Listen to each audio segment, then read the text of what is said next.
Hello, everyone. Good day. Welcome to our discussion this morning. I am Joanna Kate Macadini, and together with me are Miss Angeline Lorente and Mr. Gabriel Luega.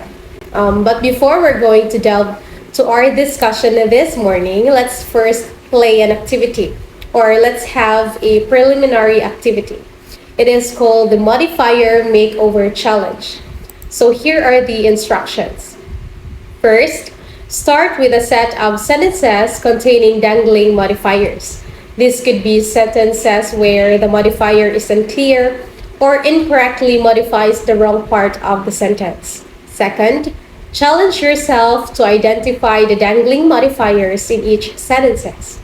And lastly, rewrite the sentences to correctly place the modifiers, ensuring clarity and precision. And I know that some of you may be familiar with dangling modifiers, and I know that some also are not. But don't you worry, because this is just a preliminary activity, and we're going to discuss this further later on. So I'm going to provide 3 sentences, and you're going to answer it in 5 minutes, and let's see if your answers are same with mine. So, are you ready? Let's start the activity. Timer starts now. Okay, your 5 minutes is over. And let's see if your answers are same with mine. So, upon reading the corrected sentences, did you get the correct answers or mas daghan pa ang wrong? So it's okay if you got low scores. Kay ato man siyang i-discuss this morning. And to give you the lesson objectives, let's have Miss Lorente. So good day everyone, I am Angeline Lorente and I will be the one to discuss about the learning objectives. So our learning objectives are, at the end of the lessons, students should be able to know what dangling modifiers are, identify the dangling modifiers, and apply what they've learned by rewriting the sentences and correctly placing the modifiers. So guys, are you familiar with dangling modifiers? Or perhaps you encountered a sentence that had dangling modifiers? Maybe yes, but you don't know that the sentence is an example of dangling modifiers. So, to know what is dangling modifiers, let me discuss the definition of it. So, what is modifier, by the way? A modifier is a word or phrase that adds on and gives extra details to other words, sentences, or clauses. Modifiers should be physically close to the word or phrase that is modifying. For example, the yellow bird was setting on the lamppost. So the yellow is the modifier and the bird is the one who it was being modified. The bird is the subject of this sentence and the yellow is the add-on phrases. Okay? So another example, grasping the rock tightly, the climber made it to the top of the mountain. So grasping the rock tightly is the modifier and the climber is the one who is being modified. Mo na siya ang subject sa sentence. So to avoid confusion, the modifier should be placed as closely as possible to the noun or pronoun it is modifying.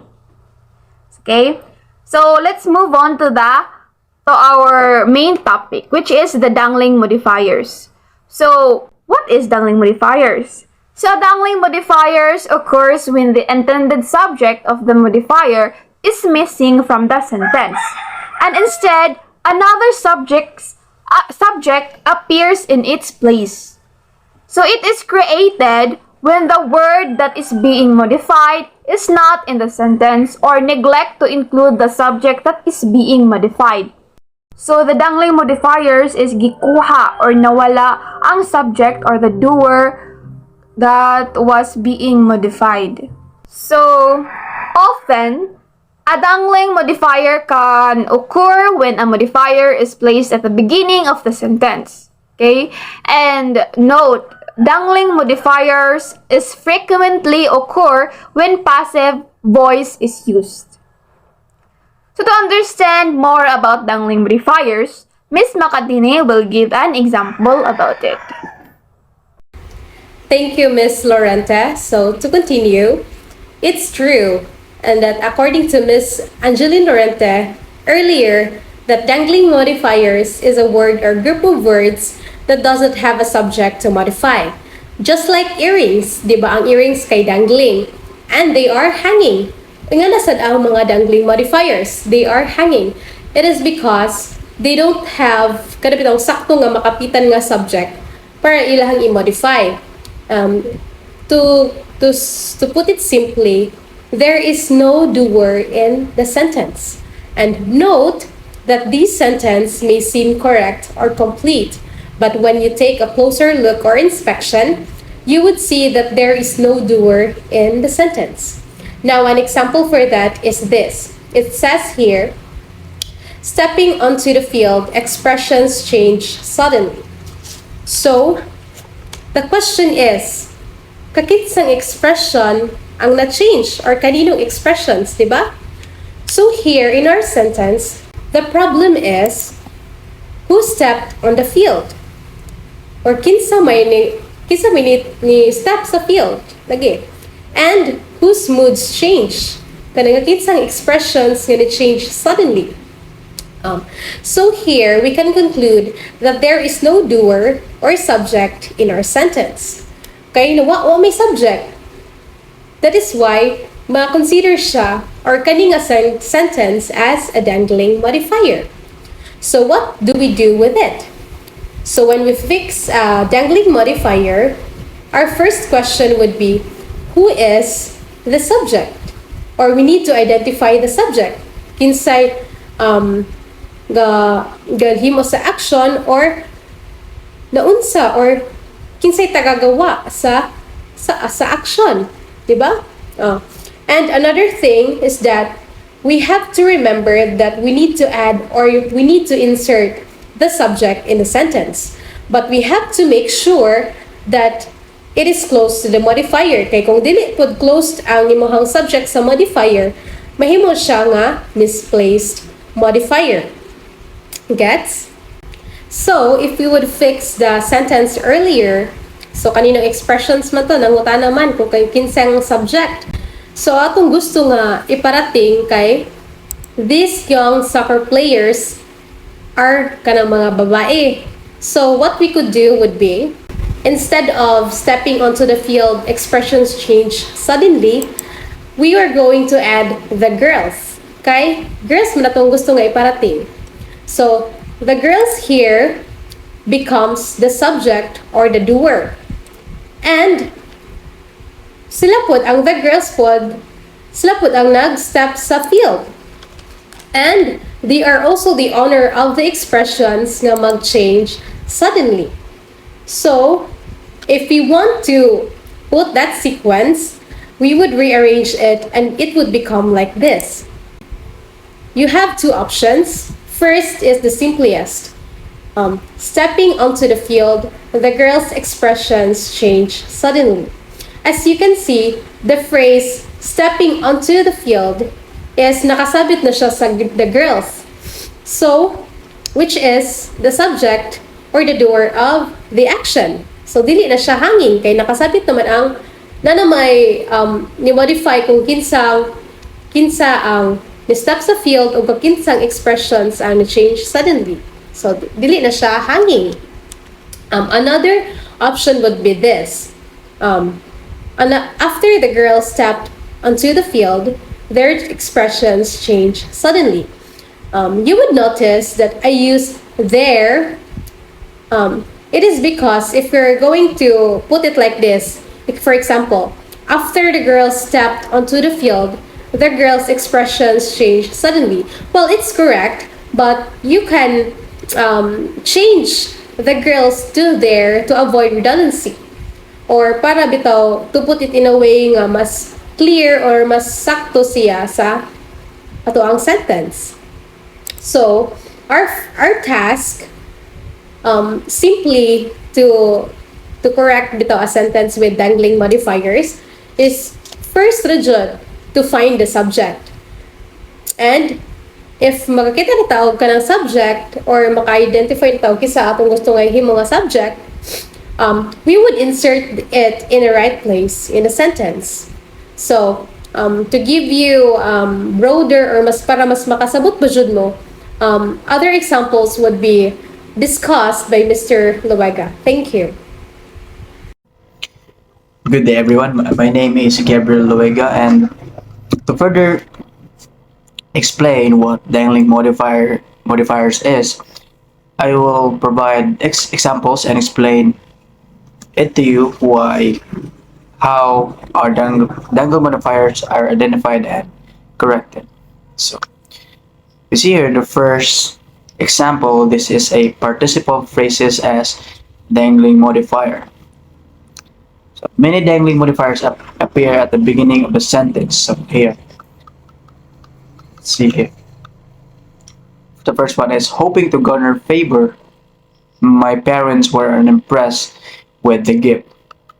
So as you see here, the first sentence includes a dangling modifier because it is unclear who or what was hoping to garner a favor, because it's certainly not the parents, because the parents were unimpressed with the gift. So in the correction we see here, hoping to garner favor, my new boyfriend brought my parents a gift, but they were unimpressed. So it's clear here that the one who was hoping to garner favor was her new boyfriend. And the new boyfriend was modified with the hoping to garner favor. So it's the right one to add. So in the second example, we see here the dangling modifier. Tired of my lateness, the note was written and handed in. So you'll see here the phrase tired of my lateness. This and in the second clause we see here that the note was written and handed in.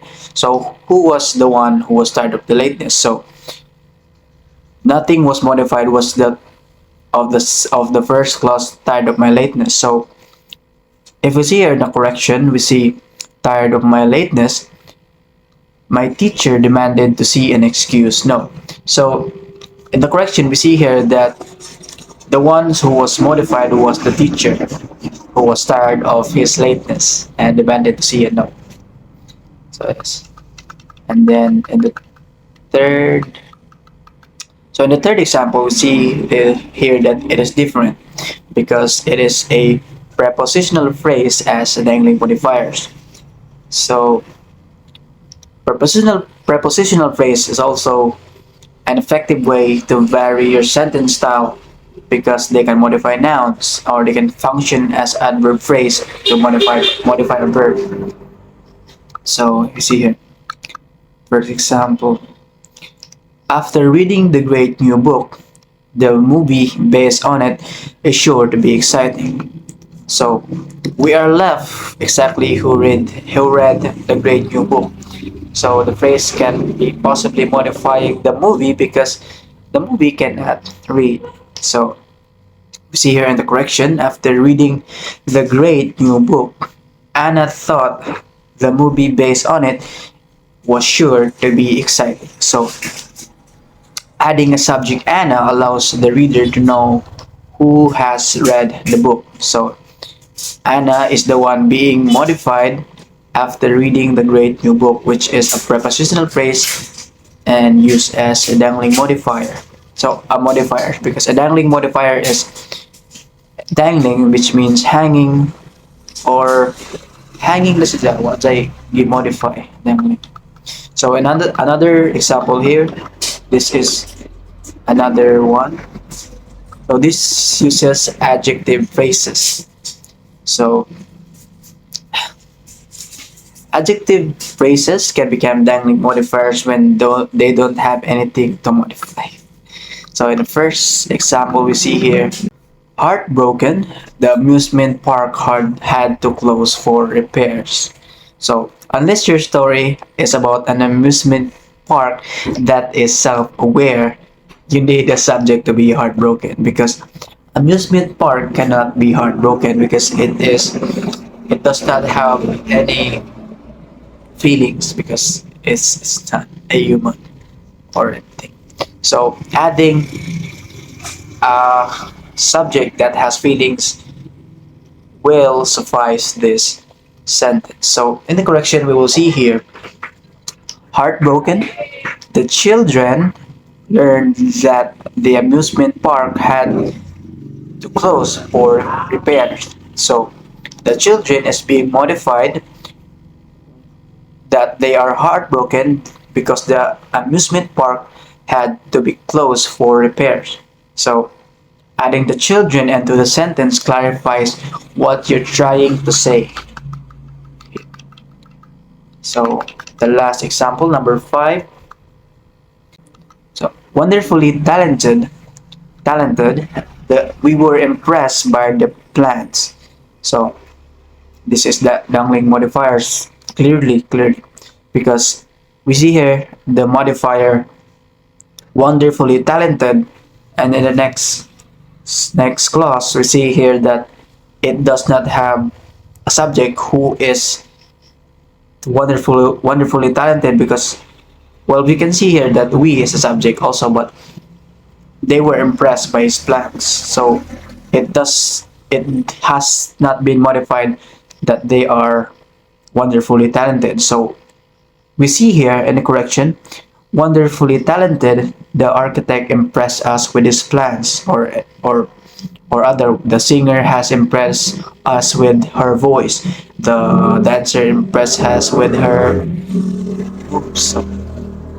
See here, the wonderfully talented is the wonderfully talented modified the architect who has impressed us with his plans, and adding a subject like the architect to your sentence will help the reader to understand exactly what you're talking about.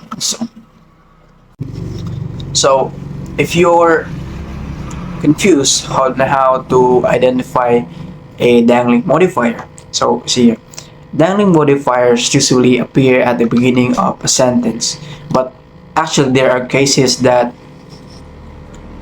the modifiers is in the last part of the sentence, but it does not happen usually. The hallmark of a dangling modifier is a missing subject. So the important thing to remember about dangling modifiers is that it is missing in subject, though it might be confusing a bit because of some has a subject in it, but it is not directly modified by the modifier. So you might want to add or modify your sentence to be modified by the modifier. That is so much modifier. This means that there is nothing doing the action in the sentence. So subject or the doer of the sentence. So that is all for our report. I hope you understand what dangling modifiers is and have a deeper knowledge about modifiers and be able to identify how modifiers is and should be in a sentence. So let us proceed to the assessment, and here in the following sentences.